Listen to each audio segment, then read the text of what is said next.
Hi, Jeff Munn, Creating Extraordinary Futures. I got a question on a post that I had early this week that I wanted to respond to because I think it's really an interesting illustration about the way that we tend to think about things and about the self. And so the post was, what if you really understood that your biggest strength was also your biggest weakness? So I can go into this when I talk about your superpower is your kryptonite.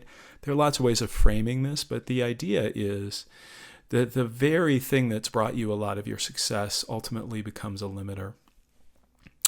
And someone responded and said, "Okay, I get that, and how do we overcome it?" And I think the key in that response is the word overcome, because that's the way that we tend to think about these things, right? If I have a weakness, then I need to overcome it. I need to overpower it. I need to somehow defeat it. And I'm saying something different. I'm saying that our strength and our weakness ends up being the very same thing. So if we were to overcome the weakness, we would also overcome the strength. So how do we manage this? And I think part of it is just this exercise of discernment, right? Of seeing when it tends to benefit us and when it tends to get in our way.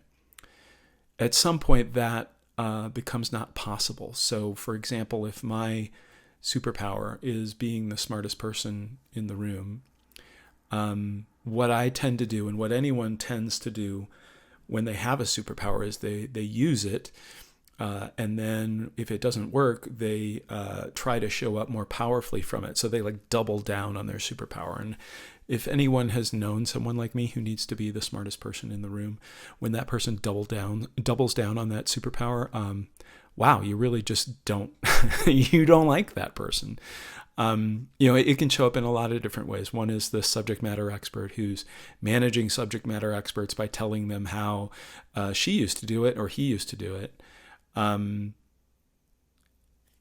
The key, it's not a matter of overcoming.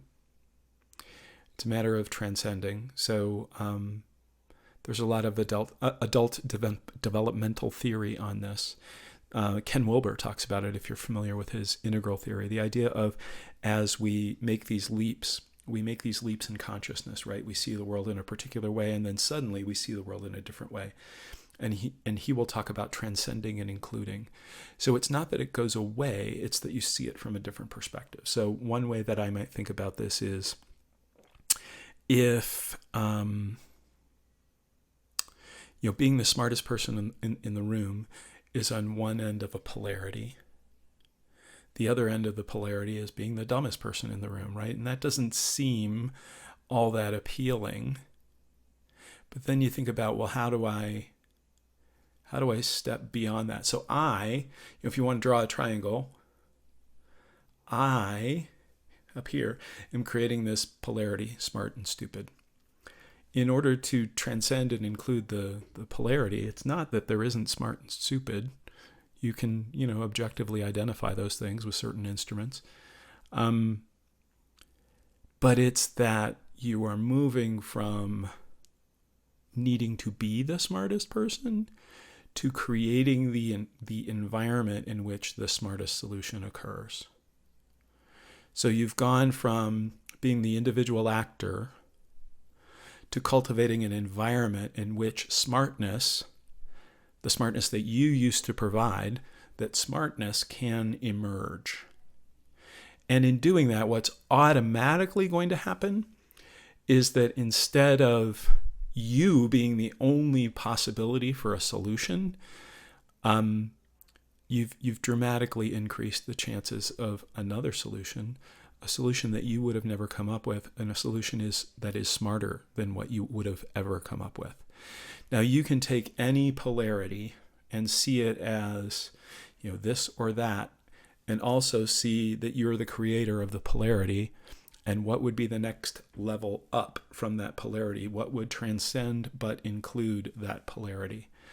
And I want you to experiment with that. It's a little deep, but But boy, when you see it, when you see that a lot of times you're creating these false choices for yourselves, and the way out of it is to see that you made the false choice in the first place, and that there's a place above that false choice in which the false choice actually disappears because it is, after all, something you created.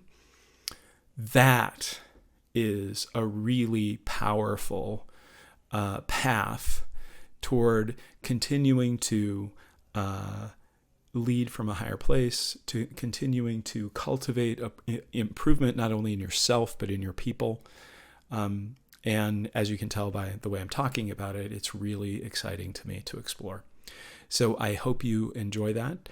If you have any questions about that or would like to explore, how your own superpower might be getting in the way, and what's the way out of that bind between using it and not using it, or doubling it down, or it's actually to see at a next higher level where that superpower isn't actually yours and yours alone. So take care, enjoy your weekend, and I'll see you next time. Thanks.